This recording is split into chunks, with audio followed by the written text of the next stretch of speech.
মোৰ সৈতে আছে বাঘুংগুৰি সমষ্টিৰ বিধায়ক ৰূপম চন্দ্ৰ ৰায় আৰু প্ৰথমবাৰৰ বাবে যিহেতু তেখেতে সমষ্টিটোৰ পৰা নতুন বিধায়ক হিচাপে জয়লাভ কৰিছে আৰু আমি যিহেতু অহা 21 মে'ৰ পৰা অনুষ্ঠিত হ'ব অসম বিধানসভাৰ অধিৱেশন আৰু প্ৰথমবাৰৰ বাবে তেখেতে বিধানসভাত উপস্থিত হ'ব। এই বিষয়ে আমি তেখেতৰ পৰা জানিব বিচাৰিম। যিহেতু 21 মে'ৰ পৰা অনুষ্ঠিত হ'ব অসম বিধানসভাৰ অধিৱেশন, আপুনি প্ৰথম বিধায়ক, প্ৰথম হিচাপে আপুনি বিধানসভাৰ মজিয়াত যাব।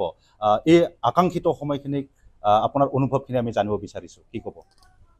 নিৰ্বাচনত জিকাৰ পিছৰে পৰা খুব বা প্ৰাৰ্থিত্ব লাভ কৰাৰ পিছৰে পৰা খুব এটা নতুন অনুভৱ আৰু খুব ভাল এটা অনুভৱ হৈ আছিলে। ৰাইজে যথেষ্ট মৰম ভাল পোৱা দিলে, তাৰ কাৰণে বিপুল ভোটত জিকাই আনিলে নিজৰ ল'ৰাজনক।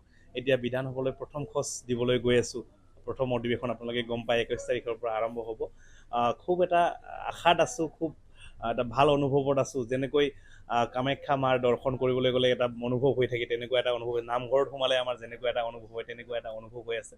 তো মই ভাবোঁ ভগৱানৰ শ্ৰীচৰণত, মা কামাখ্যাৰ শ্ৰীচৰণত, প্ৰভুৰ শ্ৰীচৰণত আশীৰ্বাদ বিচাৰিছোঁ, পাগলা বাবাৰ ওচৰত আশীৰ্বাদ বিচাৰিছোঁ, যাতে ৰাইজে যিবিলাক আশা আকাংক্ষা মোৰ ওপৰত কৰি আছে, তেনেকৈ মই বিধানসভাত গৈ যাতে সেই কামখিনি কৰিব পাৰোঁ, ৰাইজৰ আশাখিনি পূৰণ কৰিবৰ কাৰণে সক্ষম হওঁ, তাৰে আশীৰ্বাদ বিচাৰিছোঁ। আৰু খুব এটা নতুন অনুভৱ সঁচাকৈ ক'বলৈ গ'লে। গতিকে মই অলপ আগতে ক'লোঁ, ভগৱানৰ মন্দিৰত সোমালে যেনেকুৱা এটা অনুভৱ হয়, তেনেকুৱা এটা অনুভৱ হৈ আছে। আৰু পবিত্ৰ মনেৰে গৈ আগন্তুক দিনত মই ভাবোঁ এই পবিত্ৰ সদনখনত ভাল ধৰণে ৰাইজৰ কথাখিনি উপস্থাপন কৰিব পাৰিম আৰু ৰাইজে বিচৰা ধৰণে তেওঁলোকৰ আশা আকাংক্ষাখিনি পূৰণ কৰিবলৈ মই যত্ন কৰিম। আৰু এটা প্ৰশ্ন আছে, যিহেতু প্ৰথম বিধানসভাৰ মজিয়াত আপুনি যাব, বিভিন্ন ধৰণৰ সাজপাৰ পিন্ধিব, জনজাতিসকলে জনজাতীয় সাজপাৰ পৰিধান কৰি যাব। গতিকে আপুনি যিটো প্ৰথম তাত উপস্থিত হ'ব বা সদনত যাব, গতিকে আপুনি সেইদিনাখন কি সাজ পৰিধান কৰি যাব? যিহেতু আপুনি এজন কোচ ৰাজবংশী যুৱক হিচাপে আপুনি কি পৰিধান কৰি যাম বুলি আপুনি ভাবিছে সাজ পোছাকৰ ক্ষেত্ৰত? হয়, আমি খিলঞ্জীয়া অসমৰ ভূমিপুত্ৰ। আমি যি সাজপাৰে নিপিন্ধোঁ, অসমৰ খিলঞ্জীয়া যিকোনো ভূমিপুত্ৰক এটা প্ৰাধান্য দিব। মই কোচ ৰাজবংশী সম্প্ৰদায়ৰ ল'ৰা হয়, জাতীয় সাজপাৰটো থাকিব। তাৰ লগে লগে মই মাৰ লগত কথা পাতিম, মাৰ আশীৰ্বাদ লৈ মায়ে যি ক'ব সেই সাজপাৰ মই পিন্ধি বিধানসভালৈ যাম।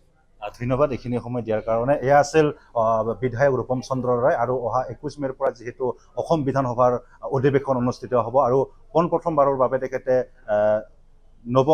যি বিধায়ক হিচাপে বিধানসভাৰ মজিয়াত যাব আৰু কি ধৰণে তেখেতে সমস্যাসমূহ উপস্থাপন কৰিব, লগতে সেইদিনাখন তেখেতে কি সাজ পৰিধান কৰি যাব, সেয়া তেখেতে সময়মতে তেখেতে এই সিদ্ধান্তটো ল'ব। আৰু আমিও তেখেতৰ এই যি যাত্ৰা, অধিৱেশনত বিধানসভাত যোৱাৰ যি যাত্ৰা, এই যাত্ৰাত আমিও তেখেতক শুভেচ্ছা জ্ঞাপন কৰিছোঁ।